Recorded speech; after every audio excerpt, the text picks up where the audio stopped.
On the night of August 21st, 1990, paramedics and dispatchers with Camden County EMS gathered at the Emergency Dispatch Center in Kingsland, Georgia, for a most unlikely event.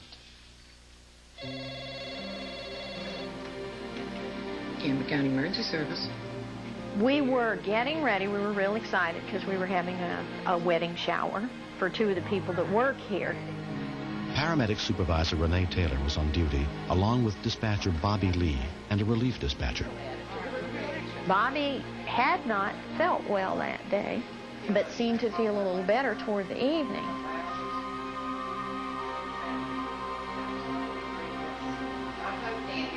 She got the most peculiar look on her face. I don't feel good, but I'm getting very dizzy. And she said, "I think you're going to lose me." I thought she was going to faint. She looked like she was going to faint. And I went down the hall to get a wet towel for her. Tina, come here. Tina!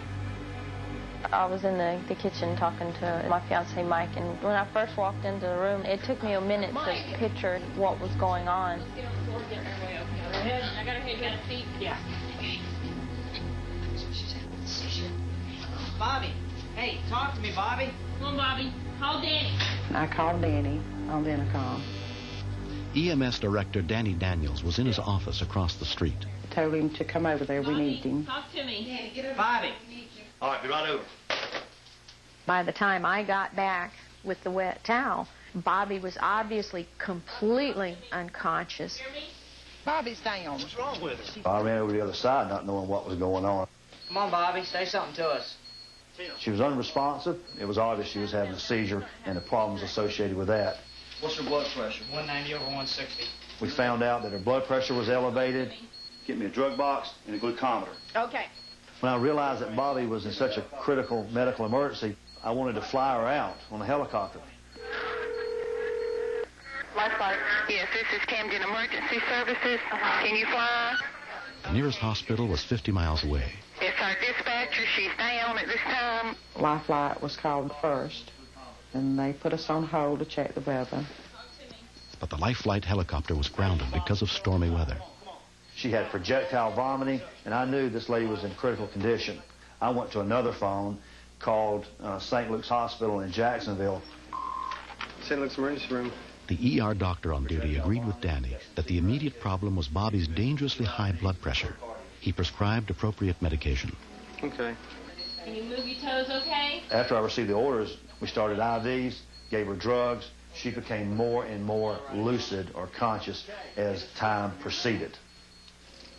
Tina, get up first. The drug Procardia was administered, and preparations were made to transport her to the hospital by ambulance. She got to where she could talk to us, respond to us a little bit. And then I said, "Bobby, how do you feel?" Hands up there. She had to be treated rapidly and aggressively in order to keep this problem from extending or becoming worse. Bobby, we'll give you a good ride to the hospital, honey. So we knew we had a 45-minute drive. We knew we had to get going quickly.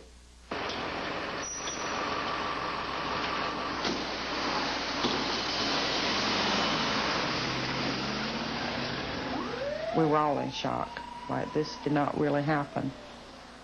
It just never occurs to us that one of us could go down.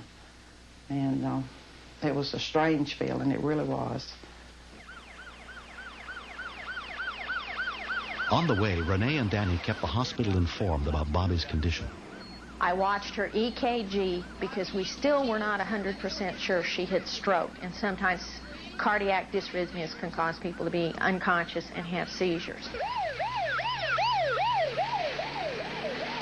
Renee, how's Bobby doing back there? My thoughts were positive thoughts that I wanted her to live, and therefore I wouldn't allow myself to lapse to a negativism and reflect that to her. But I was extremely fearful that Bobby may not survive this calamity and be back a part of us again. The ambulance arrived at St. Luke's Hospital, where Bobby was admitted under the care of Dr. Jerry Budd.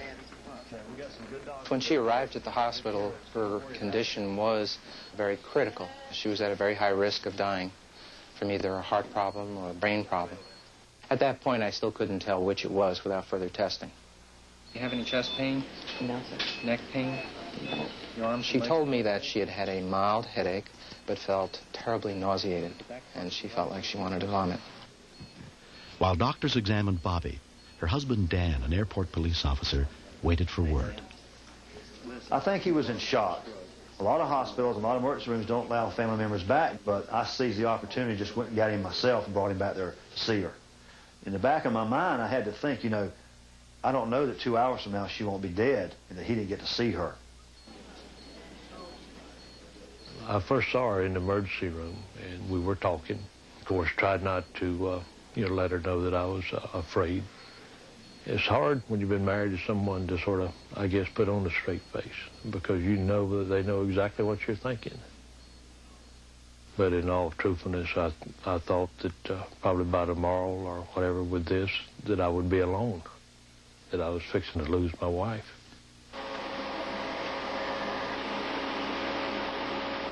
When she had the CAT scan, it was noted that she had had bleeding around the covering of the brain. The most likely cause of something like that in a lady of her age would have been what we call a subarachnoid hemorrhage, which is usually due to an aneurysm of one of the arteries in the brain. A subarachnoid hemorrhage is a potentially fatal problem. Unrecognized, it can have a mortality of 50%. A team of doctors led by neurosurgeon Mark Spatola performed microsurgery on her brain. Bobby underwent a craniotomy, or an opening into her skull. We were able to get inside of her head and work around the brain to be able to locate the blood vessel that had bled, and then we're able to put a clip onto the aneurysm, all of this being done under the operating microscope. The delicate surgery took 4 hours to complete.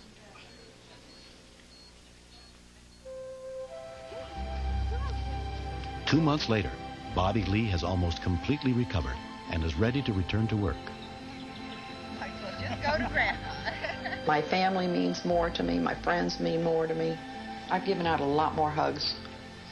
I'm a hugger and a toucher anyway, but I think I've given out an abundance of hugs because I'm just so glad to be able to hug them. Everything happens for a reason, and I really believe that everything happened the way it did because it was meant for Bobby to make it. I feel good, too. I'm ready. Look at it. Every fire and rescue organization in the United States feels a degree of family because of the fact that we have to look life and death in the face every day that we're on duty. And therefore, it kind of draws you together as a family unit because we may not be here tomorrow. And we know that because we see it every day in our jobs. How you doing? They're responsible really for saving her life. To say thank you seems very small, but that's about all we can say is thank you very much. They did the same thing for me that they would have done for anyone else. I love you all very much, and I thank you for my life. You'll always be in my heart.